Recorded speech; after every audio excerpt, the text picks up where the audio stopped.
हम शत्रुओं पर कैसे विजय प्राप्त करते हैं? आइए सबसे पहले बात करते हैं कि शत्रु कहाँ से आते हैं।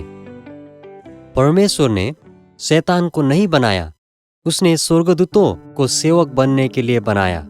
हालांकि एक स्वर्गदूत अगुआ था जिसने परमेश्वर की आज्ञा नहीं मानी। इस स्वर्गदूत अगुआ ने 1/3 स्वर्गदूतों को परमेश्वर के खिलाफ जाने के लिए प्रेरित किया और वे परमेश्वर के शत्रु बन गए। अगुआ को कभी कभी शैतान या इब्लिस कहा जाता है और उसके अनुयायी को दुष्ट आत्माएं कहा जाता है। शैतान और सभी दुष्ट आत्माएं परमेश्वर की इच्छा के विरुद्ध है और परमेश्वर के काम को नष्ट करना चाहते हैं। शैतान और दुष्ट आत्माएं हमेशा लोगों को लुभाती और धोखा देती है। वे कई लोगों को परमेश्वर के प्यार पर विश्वास ना करने और सही रास्ते पर ना चलने के लिए मजबूर करती है।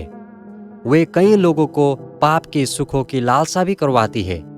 दुख की बात है कि इन सब के परिणाम स्वरूप कई लोग पाप के दास बन गए हैं। शैतान परमेश्वर की निंदा और बदनामी भी करता है और परमेश्वर की छवि को तोड़ मरोड़ कर पेश करता है।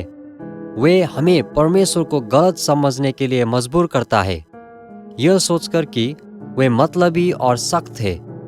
हम यह भी सोच सकते हैं कि परमेश्वर हमेशा हमारी गलतियों को ढूंढने के लिए हमें देख रहा है, जिससे हम परमेश्वर के पास जाने से डरते हैं। शैतान हम पर आरोप लगाता है, हमें यह महसूस कराता है कि हम काफी अच्छे नहीं हैं।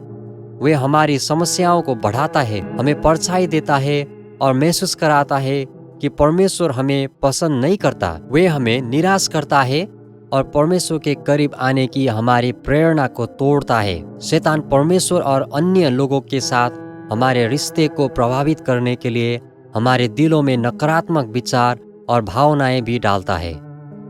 जब हम धोखा खाते हैं तो हम पीड़ित होते हैं और कड़वाहट महसूस करते हैं, लेकिन डरो मत। क्रूस पर प्रभु ने कहा, पूरा हुआ। प्रभु ने शैतान को पूरी तरह से हरा दिया है। वे मृतकों में से जी उठा और अब वे हमारे लिए सारा अधिकार रखता है। प्रभु ने हमें अधिकार भी दिया है। प्रभु के नाम पर हम शैतान और दुष्ट आत्माओं को हमसे दूर भगा सकते हैं। जब वे हमें सुनते हैं तो सभी शत्रुओं डर जाते हैं और दूर भाग जाते हैं। प्रभु ने हमें बाइबल दी है जो परमेश्वर का अनमोल वचन है। इसने शत्रुओं की चालाक योजनाओं का खुलासा किया है ताकि हम शैतान के बहकावों में ना आए। हमें ये जानने की जरूरत है कि परमेश्वर हमसे सबसे ज्यादा प्यार करता है। स्वर्गीय पिता और प्रभु हमेशा हमारे दिलों में रहते हैं और वे कभी नहीं छोड़ेंगे। प्रभु ने हमें बचाया है। हम बर्फ से भी ज्यादा सफेद हैं और हम परमेश्वर के सामने आने के लिए उपयुक्त हैं। पृथ्वी पर सभी चीजें अस्थायी है। हमारे पास स्वर्ग में खजाने हैं। अगर हम इस जीवन में प्रभु के लिए काम करते हैं तो हमें स्वर्ग में ऐसे इनाम मिलेंगे जो हमेशा के लिए रहेंगे। जब हम शत्रुओं से प्रलोभनों का सामना करते हैं तो हम प्रभु से हमें बचाने के लिए कह सकते हैं। हमें प्रलोभनों पर ध्यान केंद्रित नहीं करना चाहिए, बल्कि हमें प्रभु के महान प्रेम और परमेश्वर से संबंधित सभी अच्छी चीजों पर ध्यान केंद्रित करना चाहिए। जब हम सत्य को समझते हैं और उस पर विश्वास करते हैं तो हमारे लिए शत्रु पर विजय पाना आसान हो जाएगा।